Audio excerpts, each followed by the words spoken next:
Akan tetapi semua seteruku ini yang tidak suka aku menjadi rajanya, bawalah mereka kemari dan bunuhlah mereka di depan mataku. Itu tulisannya warnanya merah bukan? Iya. Merah itu tandanya kata-kata Yesus. Oh gitu.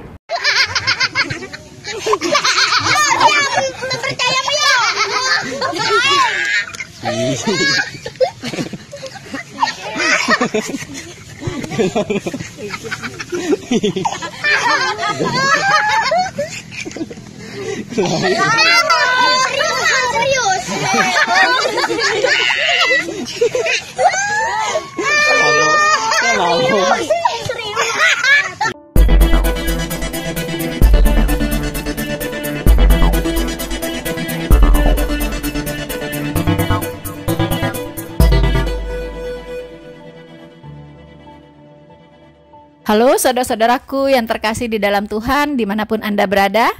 Apa kabar teman-teman semuanya? Saya berharap kita semua dalam keadaan baik, selalu dalam perlindungan Tuhan kita, Yesus Kristus.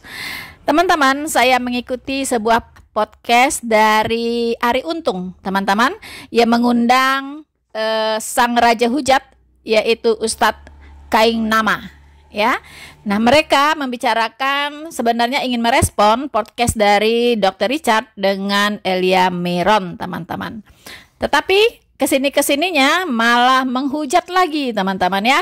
Memang mulut satu itu tidak lepas dari mulut hujat yang sok pinter, sok tahu, ya, sok ahli kristologi katanya, ya. Ari Untung menyebutnya sebagai seorang kristolog yang berkompeten, ya, sebagai seorang yang berkompeten, disebut sebagai hafiz Injil, dan memang ya Kain Nama diberikan sebuah penghargaan dari MUI, ya, sebagai kristologi terbaik di Indonesia, teman-teman, versi mereka tentunya ya.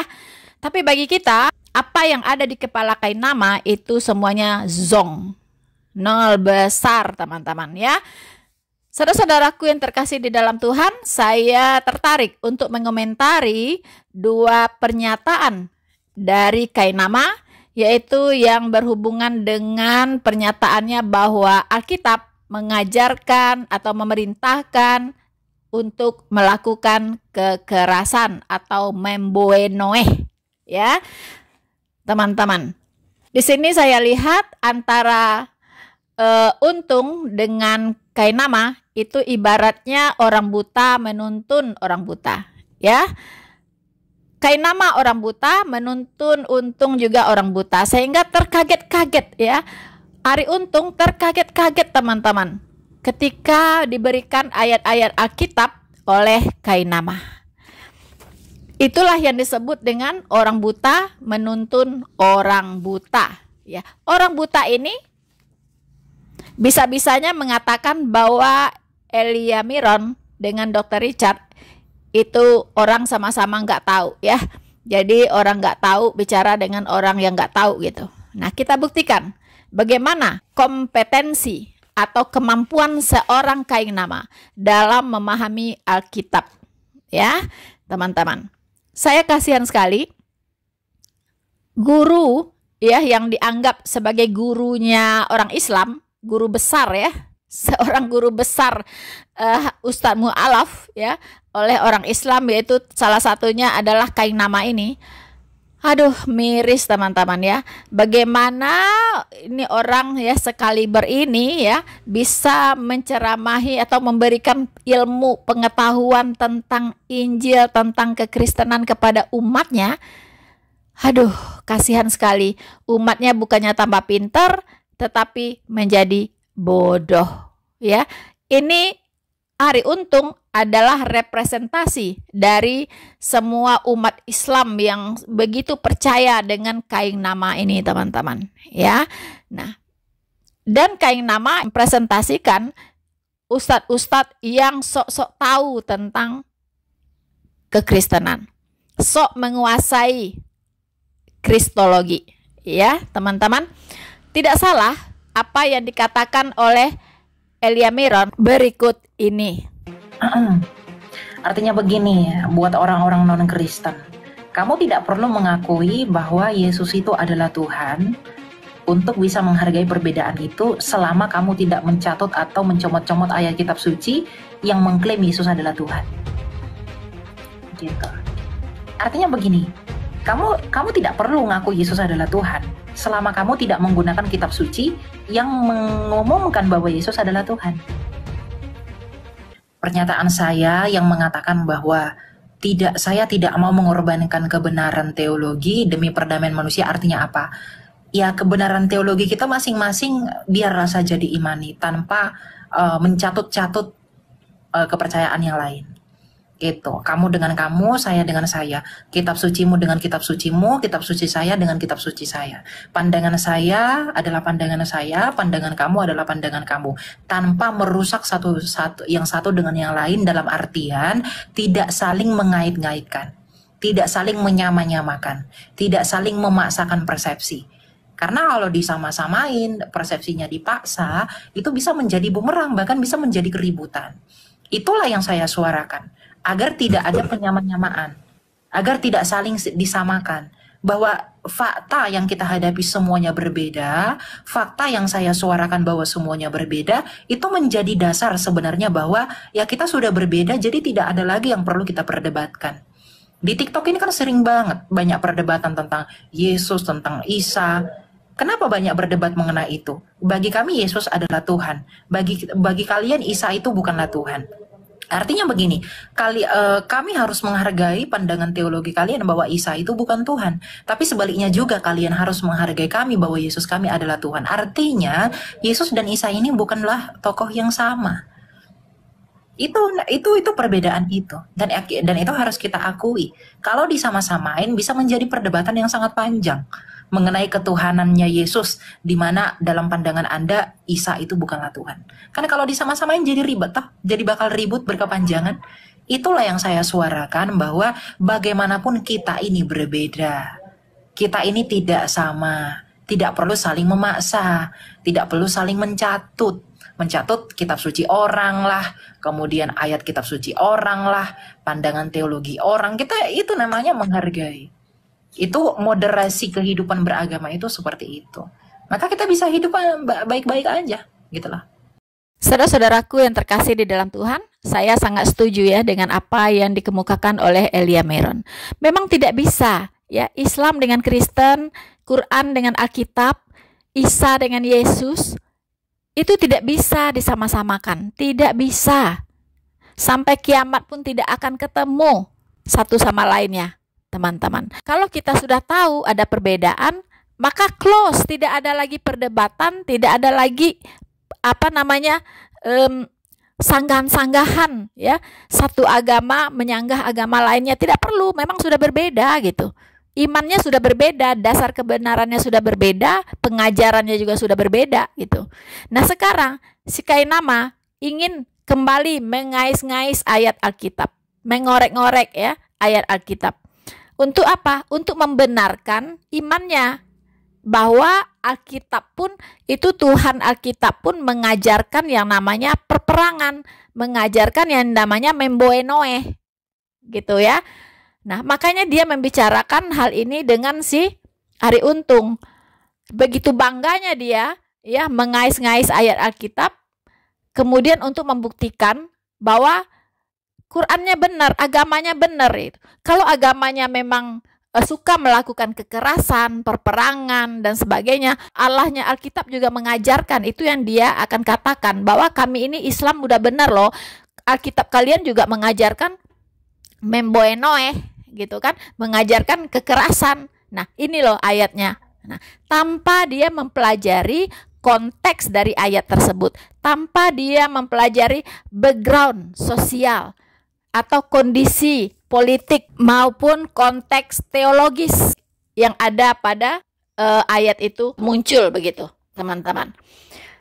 Nanti kita akan lihat ayat mana saja yang di blow up oleh si Kainama ini untuk meyakinkan si Ari Untung bahwa Allah Alkitab juga mengajarkan tentang kekerasan. Tujuannya tentu cuma satu, untuk membenarkan ajaran dari kitabnya yang memang ada pengajaran-pengajaran tentang kekerasan. Ini tujuan dari si kain-kain nama ini, teman-teman. Untuk itu, mari kita saksikan dulu apa yang diperkatakan oleh Ustadz kain nama ini. Selamat menyaksikan. Tuhan itu satu, agama itu banyak, itu Tuhan izinkan. Agama itu banyak, tapi yang Tuhan jadikan sebagai awal keselamatan dan munculnya keselamatan itu adalah Israel. Karena Tuhan itu tidak pernah bawa agama. Itu yang perlu dicatat. Ketika Allah itu memperkenalkan diri kepada Musa, Ehi Asyir Ehi, aku adalah aku. Dia tidak katakan akulah dan inilah agama yang kuridoi, inilah agama yang kubawa. No. Disebut Yudaism itu belakangan. Jadi percaya kepada entitas Allah yang satu tadi, Tuhan yang Esa, yang disebut orang Yahudi sebagai Adonai dalam semanya mereka, Yod He Vav He tetragramaton itu. Itulah Allah yang sejati, makanya dikatakan Allah Abraham, Ishak dan Yakub. Itu Allah yang kembali lagi ya. Ini pemahaman orang nabi-nabi yang lama. Tuhan itu tidak bawa agama, tapi kemudian di dalam sistem kenegaraan itu disekularisasi menjadi sebuah agama. Menurut Ustaz, beliau tuh itu yang dia sebutkan itu sesuai dengan ada dasar edukasinya atau Sama sekali nggak ada. nggak ada? Nggak ada sama sekali. Contoh ketika dia bilang Tuhan memang satu tapi mengizinkan agama banyak, nggak ada. Contoh Ustadz boleh ketik di handphone Ustadz ya, 1 Samuel 15 nomor 3. Jadi pergilah sekarang, kalahkanlah orang Amalek, tumpaslah segala yang ada padanya, dan janganlah ada belas kasihan kepadanya. Bunuhlah semuanya, laki-laki maupun perempuan, kanak-kanak maupun anak-anak yang menyusu, lembu maupun domba, unta maupun keledai. Saya tuh pernah punya kawan ya, orang Yahudi gitu. Amalek itu ungkapan kasar katanya. Iya. Untuk yang lebih rendah gitu. Semua orang yang Di luar Yahudi. Yahudi. Ini ada di kitab suci berarti. Iya. Satu lagi mau kata-kata Yesus? Coba. Ketiknya gini, Lukas spasi 19 spasi 27. Ini yang tentang itu aja tadi ya, yang dia bilang Tuhan satu dan mengizinkan banyak agama. Aduh, PBM. Akan tetapi semua seteruku ini yang tidak suka aku menjadi rajanya, bawalah mereka kemari dan bunuhlah mereka di depan mataku. Itu tulisannya warnanya merah bukan? Iya. Merah itu tandanya kata-kata Yesus.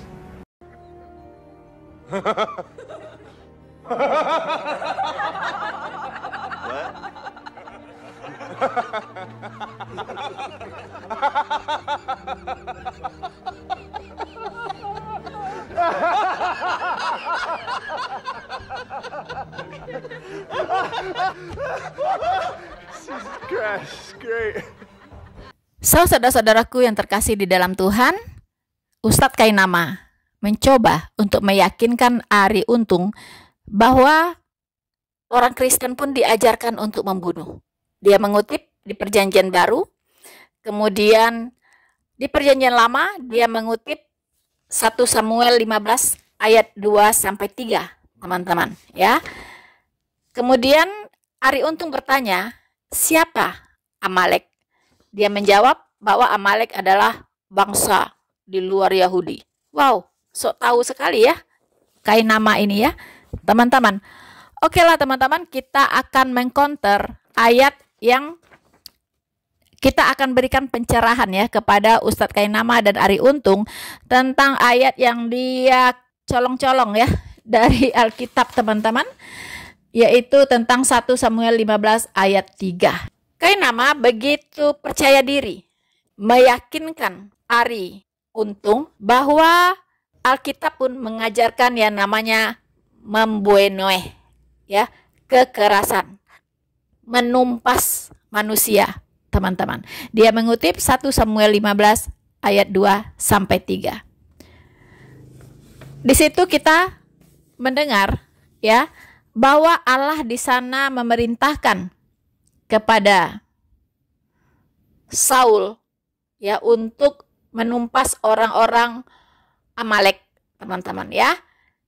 Ayat tersebut tidak ada yang salah. Ayat tersebut benar adanya. Tetapi Ustadz Kainama salah dalam menafsirkan ayat tersebut, salah memahami ayat tersebut. Dia tidak tahu latar belakang sosial dan latar belakang teologis dari ayat tersebut. Ya, Ustadz Kainama ini tidak tahu, teman-teman. Baiklah, kita akan beritahu ya mereka berdua dan juga teman-teman Muslim dimanapun berada, dan juga teman-teman Kristen mungkin juga belum tahu tentang hal ini. Tadi ditanyakan oleh Ari Untung, siapa itu Amalek? Dan si Ustadz Kainama menjawab, itu orang di luar Yahudi. No ya, dia adalah cucu Esau. Kalau kita tahu, Ishak mempunyai 2 anak, yaitu Esau dan Yakub. Nah, ini adalah cucu dari Esau, teman-teman. Dari sejarahnya kita sudah tahu, teman-teman, bahwa Esau dan Yakub itu selalu bertentangan ya. Selalu berlawanan, teman-teman. Mereka adalah saudara kembar ya. Esau dan Yakub ini adalah saudara kembar. Esau ini hobinya berburu ya, dan Yakub ini orang rumahan, teman-teman ya. Si Esau menjual hak kesulungan dengan 1 mangkok kacang merah. Masih ingat, teman-teman? Ya, itulah karakter Esau. Dia hobinya berburu di padang gurun ya. Bahkan suku Amalek ini juga terkenal sebagai suku yang hidupnya berpindah-pindah ya, mengembara dari satu tempat ke tempat yang lainnya di padang gurun. Mereka disebut juga sebagai salah satu dari suku pengembara, teman-teman ya. Nah, pada zaman Abraham itu disebut di Kejadian 14 ayat 7 bahwa kaum Amalek ini adalah suku yang pertama. Nah, salah satu suku di padang gurun yang hidupnya berpindah-pindah atau nomaden bisa kita baca ya di Bilangan 13 ayat 29, teman-teman. Kemudian Alkitab juga mencatat kekejaman kaum Amalek ini yang tidak henti-hentinya terhadap kaum Israel, teman-teman. Kejahatan mereka yang paling membuat Tuhan murka adalah mereka menodong ya, menodong, menggarong, merampok bangsa Israel waktu bangsa Israel ini keluar dari tanah Mesir. Suku Amalek ini mengintip-ngintip, kemudian menggarong, menodong, membunuh ya barisan belakang dari barisan bangsa Israel yang keluar dari Mesir, teman-teman. Kita tahu bahwa wanita dan anak-anak itu mungkin jalannya tidak bisa cepat seperti orang laki-laki. Jadi para wanita dan anak-anak kecil ini berjalan di baris paling belakang. Maka datanglah kaum Amalek ini menyerang mereka di barisan belakang. Mereka membunuh, menghantam ya semua wanita dan anak-anak kecil, teman-teman. Dan mereka itu tidak takut akan Tuhan. Anda bisa baca di Ulangan 25 ayat 17 sampai 19 ya, bagaimana suku Amalek ini menghantam barisan belakang dari suku Israel yang keluar dari tanah Mesir. Inilah sebenarnya penyebab utama mengapa munculnya ayat 1 Samuel 15 ayat 2 sampai 3. Kaum Amalek ini, teman-teman, itu bergabung dengan Kanaan ya untuk menyerang Israel. Kemudian bergabung juga yang namanya orang Moab, orang Median. Mereka bersama-sama memerangi ya umat Israel. Kemudian mereka mengambil alih tanah ya dan persediaan pangan daripada umat Israel. Ini membuat Tuhan murka, membuat Allah ya Jehovah atau Elohim murka, teman-teman.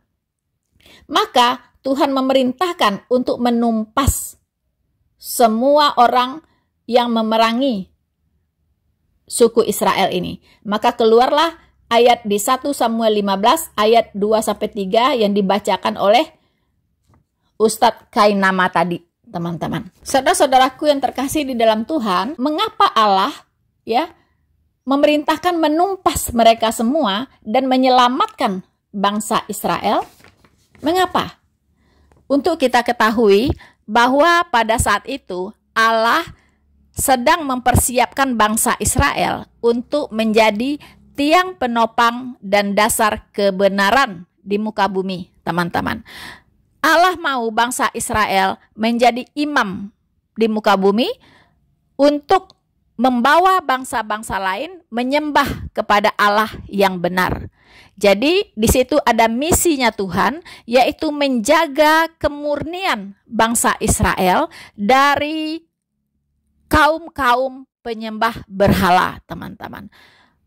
Allah ingin memprotek bangsa Israel ini supaya tidak terkontaminasi oleh penyembah-penyembah berhala. Ya, jadi itu tujuan Allah mengapa bangsa-bangsa penyembah berhala harus ditumpas habis, terutama mereka yang memerangi bangsa Israel. Karena Allah punya rencana yang besar bagi bangsa Israel sebagai tiang penopang dan dasar kebenaran. Kalau orang ingin mengenal Allah yang benar, maka lihatlah bangsa Israel. Itu tujuan Allah sesungguhnya, teman-teman. Dan kita tahu bahwa bangsa-bangsa yang memerangi bangsa Israel ini seperti yang kita tadi sebutkan, yaitu kaum Amalek, Kanaan, Moab, Median, itu semua adalah kaum-kaum penyembah berhala. Ya, mereka adalah menyembah Allah lain. Mereka menyembah Allah lain. Mereka menyembah patung, ya. Kemudian perempuannya berkelamin dengan binatang. Kemudian laki-lakinya tidur dengan laki-laki, homoseksual, teman-teman. Kemudian mereka dalam mempersembahkan sesuatu kepada Baal, mereka mempersembahkan bayi-bayi untuk berhala. Inilah orang-orang yang harus dibasmi, dimusnahkan oleh Allah. Supaya apa? Untuk menjaga kemurnian dari bangsa Israel. Kemurnian iman dari bangsa Israel, teman-teman. Teman-teman, kita akan lihat di Ulangan 20 ayat 18, mengapa Tuhan Allah memerintahkan Saul untuk menumpas kaum Amalek ini, teman-teman, dan sekutu-sekutunya yang juga para penyembah berhala. Baiklah, kita baca Ulangan 20 ayat 18, supaya mereka jangan mengajar kamu berbuat sesuai dengan segala kekejian yang dilakukan mereka bagi Allah mereka, sehingga kamu berbuat dosa kepada Tuhan Allahmu. Ini alasan Tuhan mengapa harus membasmi orang-orang para penyembah berhala ini yang selalu memerangi bangsa Israel, yaitu supaya mereka jangan mengajar bangsa Israel, teman-teman, untuk berbuat sesuai dengan segala kekejian mereka, ya, yang mereka lakukan, sehingga bangsa Israel ini berbuat dosa kepada Tuhan Allahnya. Itu yang dijaga oleh Tuhan Allah, teman-teman, ya. Jadi itu alasannya mengapa Amalek dan sekutu-sekutunya harus ditumpas habis. Karena kalau tidak sampai kepada bayi-bayi ditumpas, itu akan ada keturunan-keturunan lagi untuk menyembah berhala, teman-teman. Ya, jadi itu terjadi, memang Tuhan melakukan genosida pada saat itu di luar bangsa Israel, ya, untuk menjaga kemurnian dari bangsa Israel ini. Karena waktu itu adalah masa penyiapan bangsa Israel oleh Allah untuk menjadi imam di muka bumi, untuk menjadi TPDK, tiang penopang dan dasar kebenaran. Adapun di Ulangan 20 ayat 18, disinilah dasar mengapa Tuhan Allah memerintahkan Saul untuk menumpas kaum Amalek dan kroni-kroninya, teman-teman.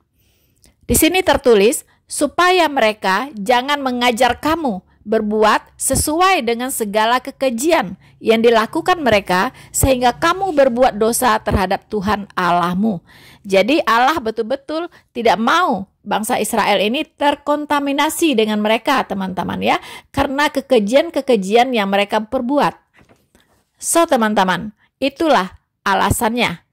Semoga Kainama dengan Ari Untung itu bisa paham, ya. Bisa paham dengan penjelasan saya. Sekarang kita akan membahas satu ayat lagi yang dikutip oleh Kainama, yaitu dari Perjanjian Baru, teman-teman. Saudara-saudaraku yang terkasih di dalam Tuhan, Kainama mengutip Lukas 19 ayat 27 untuk mengatakan bahwa Tuhan Yesus mengajarkan perang, mengajarkan membunuh orang, teman-teman, ya. Nah, ini dia kutip dari Lukas 19 ayat 27 secara serampangan. Dia membaca ayat ini tanpa melihat perikopnya, tanpa melihat konteks dari ayat tersebut. Dia hanya mengutip ayat terakhir ya dari pasal ini, teman-teman, sehingga salah kaprah. Itulah kalau nyolong ya, nyolong ngasal-ngasalan akhirnya ketahuan ya. Nah, kalau nyolong itu yang pintar dong, kayak nama ya. Jadi jangan ngasal-ngasal ya, harus teliti, lihat kiri kanan ada orang nggak baru nyolong ya.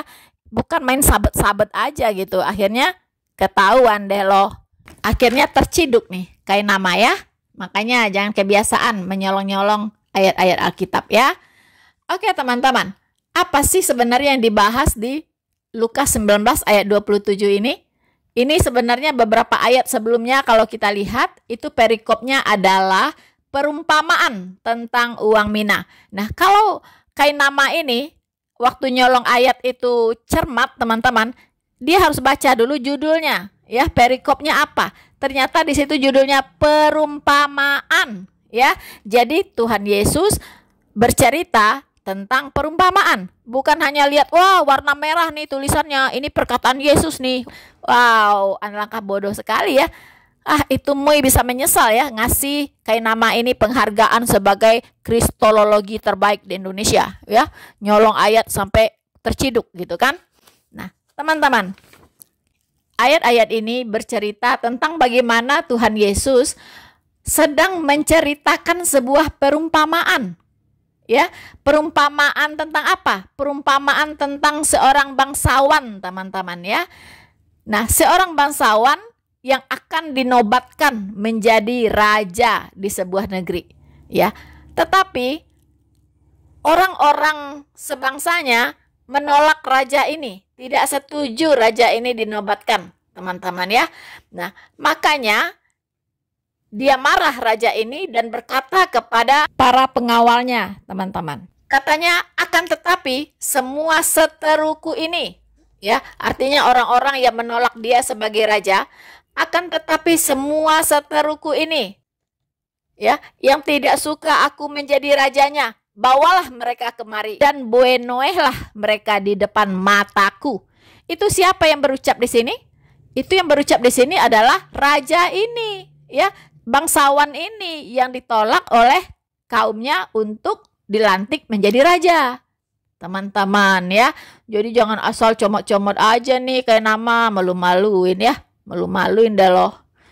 Dan kalau kayak nama ini lebih cermat, teman-teman, dia bisa tahu bahwa itu bukanlah ya ucapan langsung dari Tuhan Yesus tentang dirinya, bukan ya. Karena di sini kita bisa lihat kata ku, ya, ganti orang pertama ya. Akan tetapi semua seteruku, kunya di sini huruf kecil kayak nama ya. Kalau itu ucapan Kristus tentang dirinya, pasti ini huruf K-nya huruf besar. Anda bisa cek di seluruh Alkitab ya. Itu kata ganti diri untuk Tuhan Yesus, baiknya, ku, dia ya, itu semua dengan kapital, huruf kapital, huruf pertamanya. Ya, jadi be smart ya, kayak nama. Jadi bukan Tuhan Yesus yang suruh membuenoeh. Tidak ada itu, mana bisa. Tuhan Yesus itu tidak pernah bersentuhan dengan kekerasan ya. Ini sama juga dulu Ade Armando kalau tidak salah pernah saya counter. Dia mengutip ayat dari Alkitab juga ya. Yesus datang bukan membawa damai, tapi membawa pedang. Wah, langsung ditafsirkan pedang samurai, teman-teman ya. Berarti Tuhan Yesus mengajarkan perang, bunuh orang, enggal orang dengan pedang gitu kan. Aduh, betul-betul salah kaprah semua kalian ini ya. Makanya udah dibilang oleh Elia tadi, janganlah comot-comot ayat Alkitab orang. Kalian tuh cuman bikin malu aja gitu, nggak akan ngerti apa-apa ya. Arab tahu ya, untuk memahami ayat-ayat Alkitab itu harus ada tuntunan dari Roh Kudus, teman-teman ya. Tanpa Roh Kudus kalian buta Q ya, nggak bisa ya, asal nyoel-nyoel, nyomot-nyomot ya, ngegarong-ngegarong, cuplik ya ayat-ayat Alkitab langsung ditafsirkan secara sembarangan gitu, bikin malu ya. Jadi please deh, dengarkanlah apa yang dikatakan oleh Elia tadi. Berhentilah menyolong-nyolong ayat dari Alkitab. Bikin malu. Ya, bikin malu saja. Begitu. Jadi inilah kaliber seorang ustadz terbaik. Ya, ustadz mu'alaf terbaik di Indonesia, ya, yaitu Mr. Kaing Nama yang sudah dinobatkan menjadi kristologi terbaik versi MUI. Inilah teman-teman, ya. Kalibernya seperti ini. Sungguh menyedihkan. Oke teman-teman, saya kira sekian dulu apa yang bisa saya komentari ya. Semoga saran saya dan saran dari Elia Meron supaya ustadz-ustadz muslim ini maupun konten-konten kreator dari muslim ini berhentilah membicarakan kekristenan, berhentilah menyolong-nyolong ayat Alkitab, karena Anda akan semakin dipermalukan. Bersama saya, Noverina Solihin, Tuhan Yesus memberkati kita semua. Maranatha.